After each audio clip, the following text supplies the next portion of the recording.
Hey guys, welcome back to Andy's Dinosaur Reviews, and today we are back with another brand new Mattel Jurassic World Survival release. You can see we've got another of the Frenzy Packs. This time we have the Vespersaurus, and this one actually looks pretty cool, honestly. I don't think it looks nearly as out there as many of the other Jurassic World Survival designs, so that's definitely a plus for this one. You can see the packaging, though, is pretty much the standard stuff that we've seen the entire way through, and then here on the back you can see kind of like a little checklist of the other figures that are in this wave, and none of which we have reviewed so far, and of course reviews will be up for all of them here very soon. So we're going to go ahead and pop this box open and check it out. So here is our Vespersaurus, and again, it honestly isn't half bad. Like, even by the sort of exaggerated standards of the Jurassic World Survival line, it just looks like it's got a lot of very interesting plumage.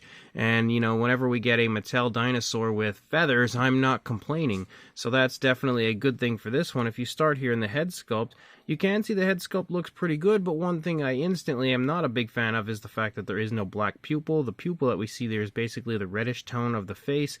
Now, I know many people love to just say, it's so easy, just put a little black dot there, use a Sharpie, use a little paintbrush or something, but the problem is I like to keep my figures original. I don't like altering them, so however they are originally is how I like to keep them, and again, that is a bit of an eyesore as far as the lack of a good pupil goes. But the skin texture here in the face looks okay. It's not super impressive, but it's not terrible either. We can see the nostrils. Again, that reddish tone overtakes the entire head. You also have a lighter tone for the lower jaw. We can see the teeth there, and they are a little bit sloppy as far as the paintwork goes, which is honestly not surprising when it comes to teeth like this. We do have an articulated jaw, of course, which is nice. Inside the mouth, the teeth in the lower jaw actually look pretty decent as far as like the actual paintwork goes.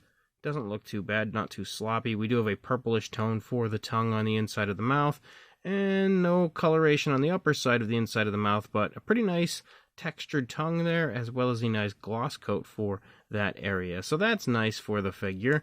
As we continue to move along and we move up here into the top of the head, you can see a much darker tone of like a reddish brown pickup, and run over the top of the head, and you've got some very small fine feathers that pick up at this point in time on the figure. As you continue to move down, you actually have some very interesting sort of patterns that move along the side of the neck, which is pretty intriguing. As we continue to move down, you can see kind of like some feathers sticking up here on the back of the neck. We can also see some nice skin texture here for the lower side of the dinosaur, and there are speckles that you can see, like dark speckles. Funny that we get dark speckles throughout the course of the skin, but we couldn't get a dark speckle in the pupil area.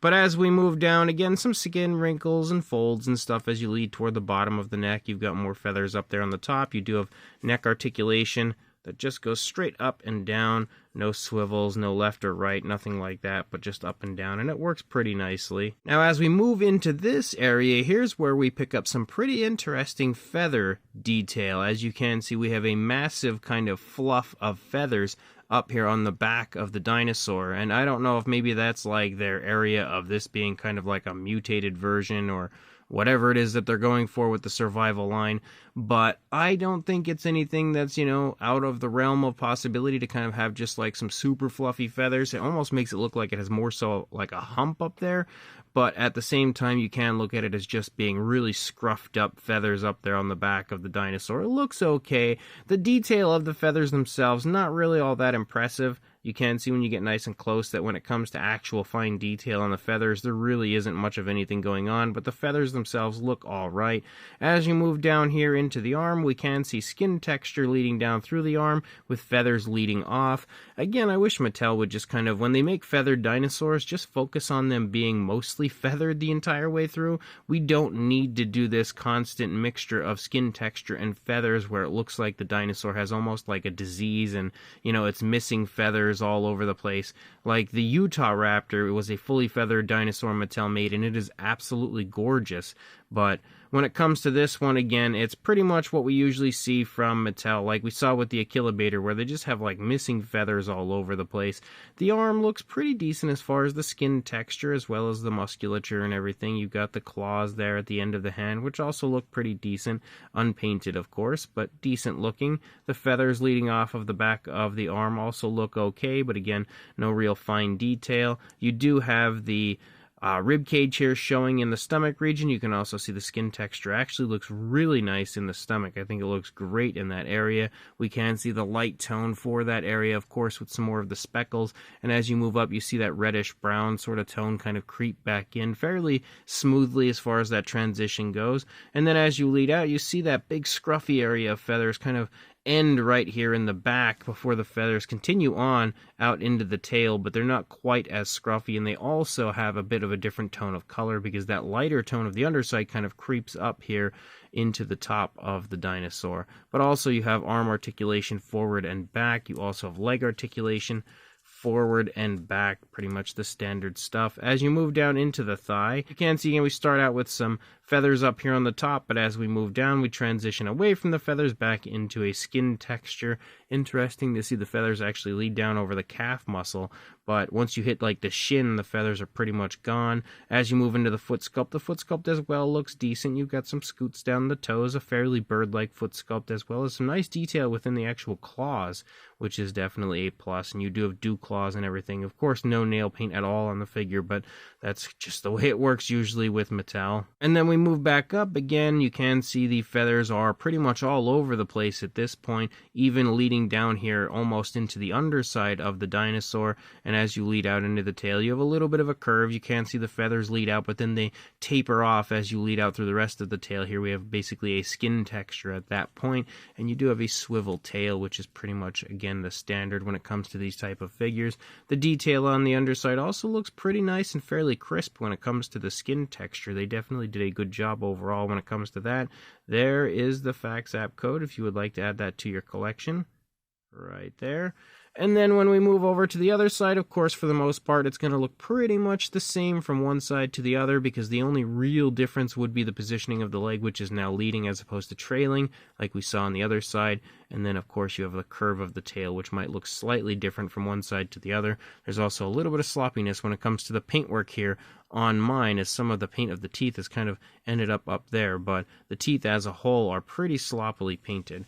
But it's a pretty cool figure, actually, a really nice species choice, and again, another new species that I did not have prior from Mattel entering my collection. I'm intrigued to actually see that there's like, over here we see almost like patterns to the, I don't know if that's meant to be the feathers leading down or the skin texture, but then over here you don't see that nearly as much. It's actually like, I only really see this one little area.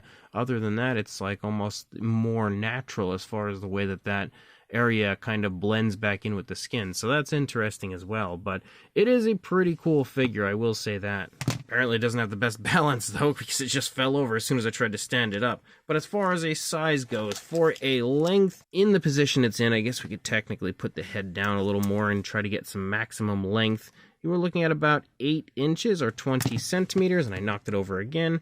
Obviously, this one's not all that stable. And then for a height, a little over 3.5 inches, or just shy of 9.5 centimeters, maybe a little under that.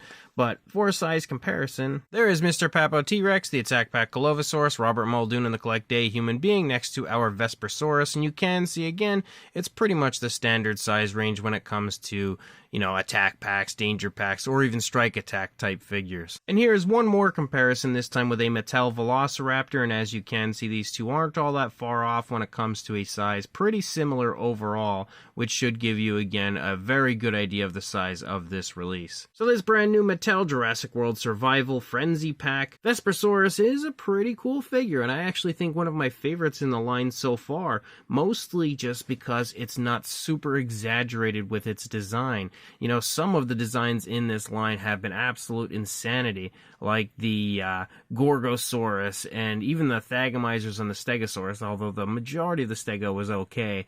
But like, you've got that crazy plesiosaur as well as the Dimetrodon and stuff, like super weird designs in this line, but this one's not that far off. Honestly, this is pretty much what I would expect from Mattel when making this type of species, because they usually exaggerate their figures a little bit just to kind of give them some uniqueness and some difference from the other figures that are in the line. This one is fairly similar looking to what the dinosaur would actually look like, with Mattel's usual sort of artistic liberties taken with it. But I think it looks alright. Again, the skin texture maybe not quite as impressive as some other Mattel figures, but it's okay for what it is. The feather detail as well isn't quite as impressive as some of the other feathered dinosaurs we've seen in the line when it comes to like the fine detail, but it also looks okay.